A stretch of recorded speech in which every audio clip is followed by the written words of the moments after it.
to Republic of Football, and we decided we're going to do another transfer special, despite the last one not working out.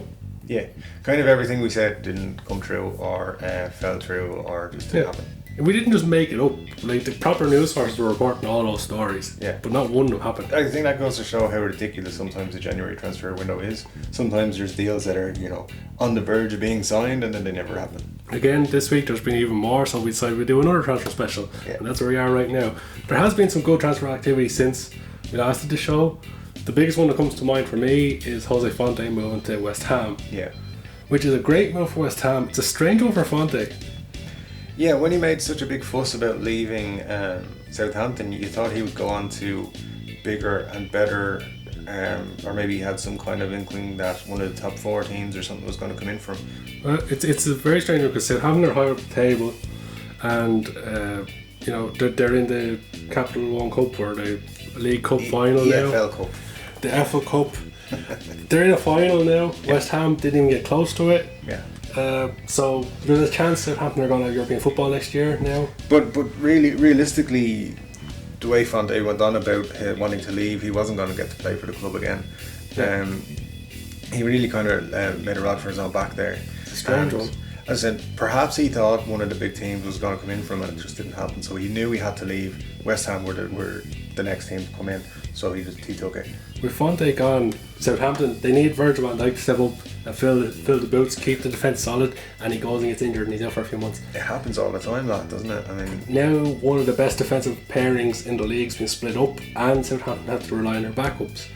However, last night they played Liverpool in the Cup and they beat them by playing a 20-man defence. Yeah.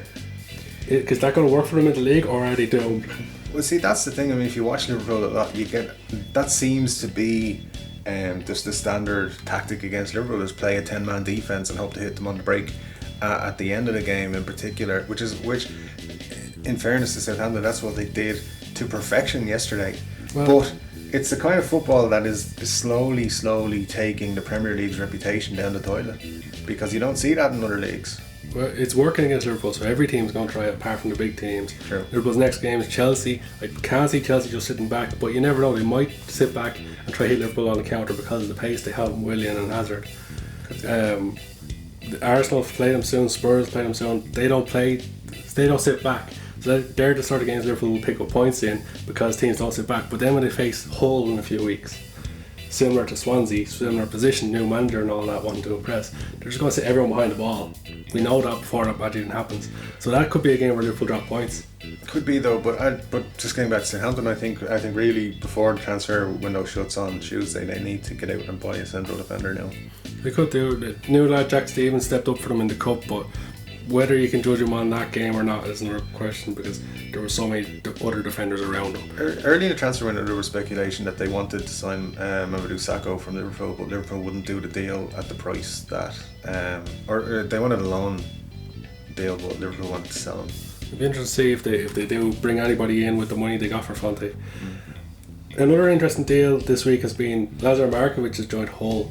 He's cancelled his loan deal with Sporting. Apparently it was mutual between all three parties, the player, Sporting and Liverpool, that he would leave, and then he's gone and joined Marco Silva at Hull. Good signing, bad signing, not expecting anything great. I think it's an interesting one. He certainly has the ability. He hasn't done it properly in the Premier League yet. There was a couple of games he looks really good. Yeah, I was going to say, he shows glimpses for Liverpool. He did show glimpses for Liverpool in his first season, but he never looked like the standout player who's being built up to be. No. There was talk that Liverpool were beating Chelsea to a signature, and other clubs around Europe were looking at him, and it just hasn't worked out for him so far. And then maybe he's going to come into Hull and he'll just fit Marco Silva's system. He knows how to use him and he'll get the best out of him. It'd be interesting to see if he can make a difference. It will be an interesting one, and I hope he does well, because he's one of those players again where I think the expectancy on him kind of maybe was too much pressure on him. Yeah. But now nobody's really expecting much from him, so maybe he can show what he can do. Any other interesting transfers that caught your eye? I think it's interesting that Sunderland signed Julian Lescott. Yeah. Because he's so far beyond his best. When he was at Aston Villa last season, he was an absolute shambles of a defender. I would say one of the worst defenders in the league ever. Under David Moyes at Everton, he did do really well. Sure. It's probably the best spell of his career was at Everton. So if David Moyes can get even half that player out of him again. Who was he with for stars? He was like someone in Turkey or something, and they didn't want them anyway. They were like, no, we're cancelling your contract, you're crap. You're right though, he was terrible at Villa last season, and he just didn't give a shit. For someone who was supposedly an Aston Villa fan growing up, he looked like he didn't care when they were getting relegated last season. And then the whole thing about tweeting that picture of the car that was worth like 70, whatever it was, 100 grand, whatever, and saying, my phone tweeted it in my pocket by itself. Now, I've had a phone for years and I've had Twitter on it, and I've never tweeted anything by mistake. You know what happens? Sometimes you just sit down and your phone says, I'm going to tweet this picture now. Of a fancy car after I got beaten 6-0. Your phone goes to Google Images, downloads a picture, and then decides by itself, I'm going to post this to Twitter for the crack. The funny thing is that it was after getting beaten 6-0 at home to Liverpool. And Colo Torre had scored a goal. He didn't know he'd scored a goal. The ball just sort of hit off him and went in, but Colo Torre scored against Villa. That's how bad they were. I think it's a very interesting signing. Now, if Moyes can get the best out of him, he can probably do a job for Sunderland. One of the big transfers of the window has been Man City have completed the signing of Jesus. Yeah, that's an interesting one for them. Yeah, because they needed something. But they do need a miracle with the way they've been playing. They do. Bringing in Gabriel Jesus. And the other thing, we talked about it last week on the podcast, but Pep Guardiola seems to be losing his rag a little bit. He's not in a good way. Yeah. And he needs a calming influence, and maybe Jesus will do for him. It's an interesting time of the season because a lot of teams were dropping points recently, and Liverpool are in their mini bad spell now after their cup defeat. I think it's been blown out of the water. You probably heard last night there were Liverpool fans calling for Klopp's head after a couple of losses, and Liverpool are 10 points off top of the table. They were in a European final a few months ago. I think anybody who's calling for Klopp to be sacked is ridiculous. Yeah. They need to really look at themselves and think, like, what is my problem? Because if you look at from a Liverpool's fan point of view, when Klopp took over, Liverpool were a shambles. They were getting nowhere in the cup competitions. They were nowhere near finishing in a Champions League spot. Now you would say Liverpool have a very good chance of finishing in the top four, and that is a good result for Liverpool at the moment. Yes, it would be lovely for Liverpool to win the league after 27, 28 years. Yeah. But you can't, they don't have the ability to go out and do a Paris Saint-Germain or a Man City and buy the best players in Europe. Yeah. So they have to slowly take their time, and I think with the squad he has, he's done really well to get them into fourth place. They do need more depth in the squad. I think the big thing for Liverpool this season is getting top four, because if Klopp can get Liverpool back into the Champions League, and then they can attack a transfer window with having Champions League football and Jurgen Klopp as their manager, they could bring in some big names. They could bring in some Coutinho level players. It will be interesting to see the sort of players Liverpool do get linked to, or that they do bring in if they get Champions League football. But I think that should be their main focus this season, is Champions League. If come April, May, they're in touching distance of the title, sure, go for it then.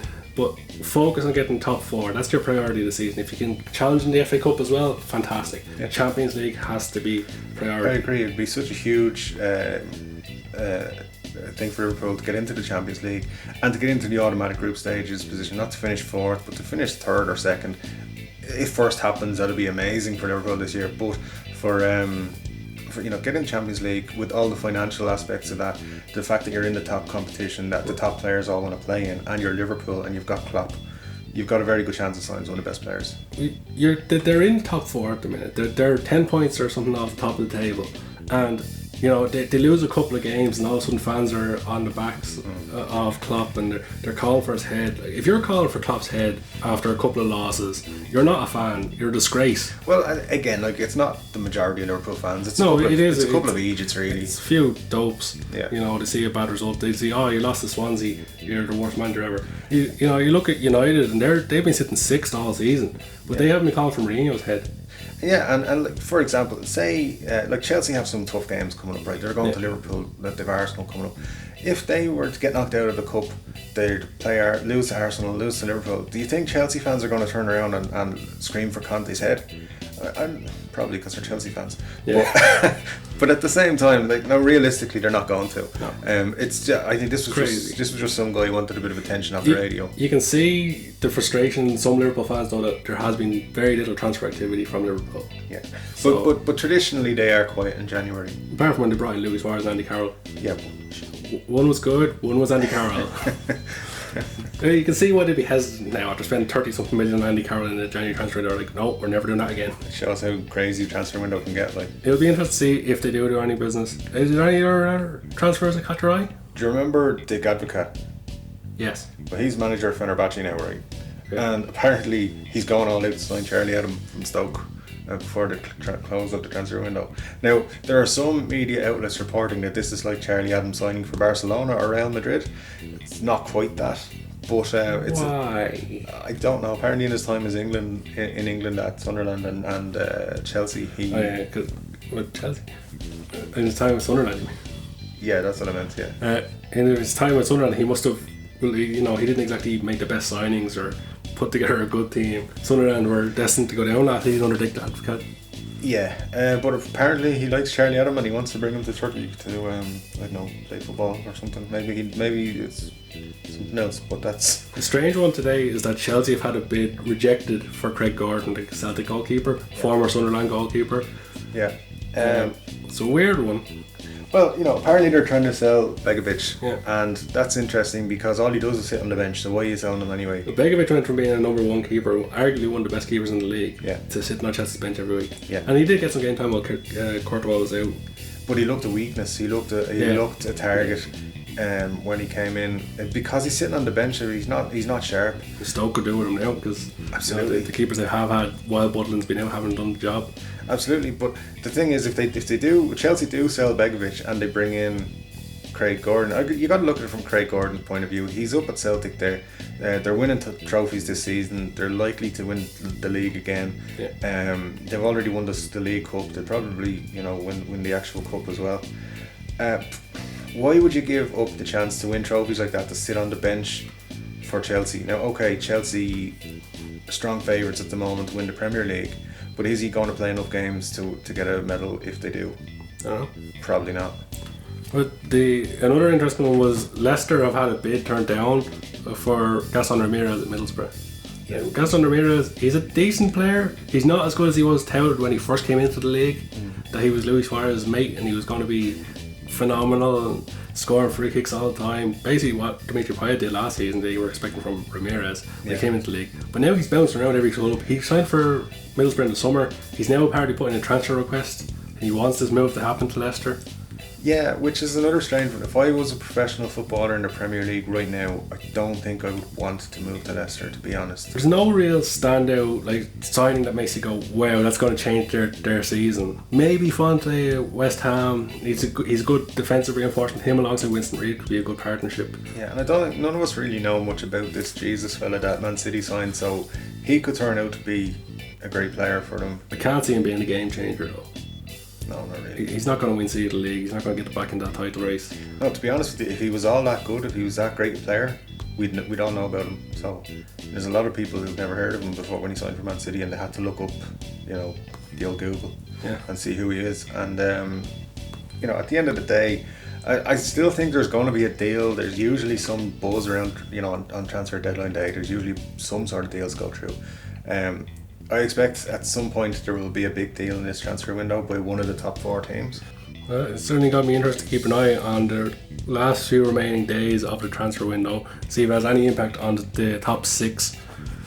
But for now, I think that's all we've got time for this week. So, for now, I've been Carl, he's been Dave, this has been the Republic of Football, and we'll catch you next week.